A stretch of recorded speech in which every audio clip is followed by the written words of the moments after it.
Are leaders unteachable or unconvincible, or maybe both? And no worries, we're talking about this question today, but this will not be just a finger pointed at you telling you you're doing it all wrong. We want to show where are the issues and how can we do better in the future. I'll just give you a couple of examples, and these are not examples I made up. These are all examples I either saw in the press or I received via email. Thank you very much for the emails I am constantly receiving. And of course, as always, I guarantee absolutely everyone complete anonymity when they pass me on a story. And of course, we receive more emails that then I can work through in the usual podcast, but please keep on going. We really had good discussions here. So I'll just give you an example from a company, and we all know we're having moments of crisis right now, but there are different ways how you can handle them. One company decided to lay off people, and that might be a viable option in times of crisis, but the main question always is, how do you handle to lay off your staff? And in this case, they decided, and I quote word by word, to lay off the most expensive salespeople and the most expensive people from the purchasing department. And now, of course, you can wonder, who are the most expensive people there? Is it about productivity? No, they only went by salary. So they laid off the most expensive salespeople, and they laid off the most expensive people so they laid off the people with the highest salary from their sales department and the people with the highest salary from their purchasing department, while at the same time, when the question arose, said that, of course, on senior leadership level, there will be no cuts, there will be no one fired, they get their full salary and they get their full bonus. And the reason for that is, and again, I quote word by word, you only get great people when you pay great salaries, otherwise these people will leave. That is a very clear statement what you think of your staff here, which you just laid off. But I'm not judging here. I'm not judging. We're looking into the issues and how to do better just in a minute. Another issue, we now see more and more in the press that suddenly organizations say they are a bit more critical about work from home. That is a bit of a turning point. We realized that it worked reasonably well. And suddenly, in Germany, they had an issue where the Secretary for Work and Employment suddenly had the idea that he wanted to put a law in place, and that law would give you a legal right to work from home for 24 days a year. And of course, and bias warning up front, I am a self-employed entrepreneur, liberal, conservative. And of course, I'm against this regulation because we can figure that out without the state intervening and putting another bureaucracy monster into our work, which is already complicated enough with the regulations we have in place. But simply, I can tell you, I haven't seen anyone who said, I want to work from home when it is simply impossible. Most people I see, and that is the vast majority, I speak about 90, 95% or even more, want to do a very good job. And when it's not possible to work from home, they don't want to work from home. Many people didn't even want to work from home because they like the socializing, or they like to have a split between private life and their work life. So when I suddenly hear that suddenly the economy is more critical towards work from home, I just wonder, where did we miss the plot? We're going to talk about that in a minute. And of course, another aspect of it is communication. In Germany, we had two comedians, and I know what you think now. Germany has comedians. Yes, they do. So two comedians, one of them said after the murder, George Floyd posted on his Facebook profile, we shouldn't jump to conclusions about police violence. We need to have numbers first. That, of course, didn't go down very well. And another comedian now was publicly called out to be racist after he criticized the book, which was named What White Men Need to Know About Racism. And again, that didn't go down well. And of course, he claimed that he is only criticized because he is a white man. And we're going to talk about that in a minute. So what is the reason why these errors happen? Why do leaders over and over again, and all the aspects I mentioned to you are not aspects which are new. Wrong tactics of laying off people, wrong ideas when doing financial cuts in organizations became the rule, not the exception. That the economy suddenly has a turning point on a good idea, turning it back into a bad idea, not really new. That people claim, oh, you can't say anything right anymore. That is not even a new claim. That is something which is already quite old-fashioned to claim. So where does it come from that people who are in the center of attention suddenly claim something which is simply not acceptable? So one of the reasons is that they either received bad training or no training at all, and their training or coaching they only received from their best buddies, someone they knew or someone who someone else knew, and then they're only sitting around their other male white friends, and surprisingly they can't give you any insights that lead to anything which is remotely productive. And of course some people now will wonder, Niels Brabandt, aren't you a member of some sort of business club or association? And yes, I was in the past. I was a member of a political party, I was a member of a business club, I was a member of a couple of associations, and I left all of them for a reason, because people were not interested in getting the best solutions. People were interested in simply clinging together at whatever cost and simply working together, even if it is not the best choice and not the best idea. And that's why I left. The only way I could maintain my neutrality when it comes to training, consulting, and coaching my clients was strongly connected not to be part of any of these associations, because they often expected me to provide them with blind followership, which is not really my strength, or to say, well, quite frankly, you won't get that from me. So that is aspect number one.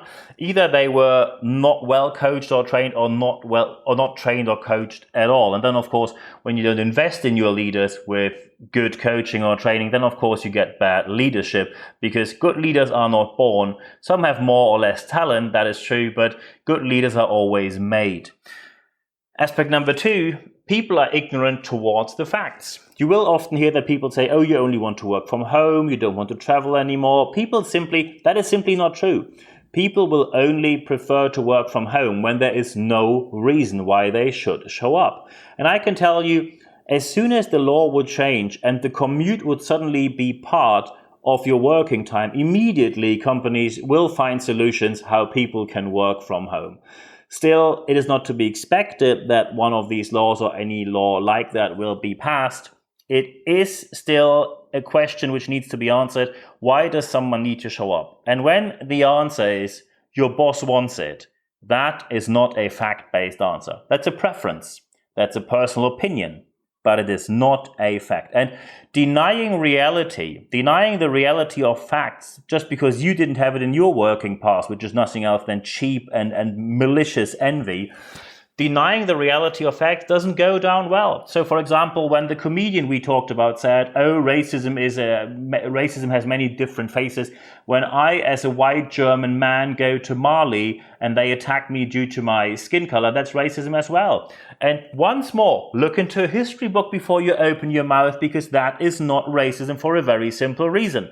And I'm now quoting from the Ally portal in Germany. That's an informational portal about different countries where we look into the accountability of European history. And when you look into the history of Mali, France invaded Mali, created the colony of Sudan, then split the whole colony down in 8 different regions. And after all that, they not only degraded the whole colony to just being a supplier for wool and peanuts, it also was degraded to another market which they sold to, and because they needed so much workforce, they forced people to work for the colonial army or to be forced or to perform forced labor. And this happened in the beginning of the 1900s. So 1904, 1908, 1920, different very important years. And the real freedom happened 20, 30 years later. We will have people on this planet who still remember these days. So when you go to Mali, they don't have a problem with you being white and male. They have a problem with you not living up to the accountability of your history. And I am German. I can just tell you, when I went to a conference in the US and I spoke there, and on site I found out that about 95% of the audience are of Jewish faith, Jewish heritage. And of course they were reserved in the beginning, and they had every right to do so when we look into history, because your history is part of your national identity. When I go anywhere in the world and I say, hello, I am German, immediately people conclude, oh, hardworking, works long hours, is always on time and delivers highest quality with great education. That is the perception of Germany. And you can't pick all the good sides and then leave out the bad sides. The colonial history Colonialization is a crime against humanity.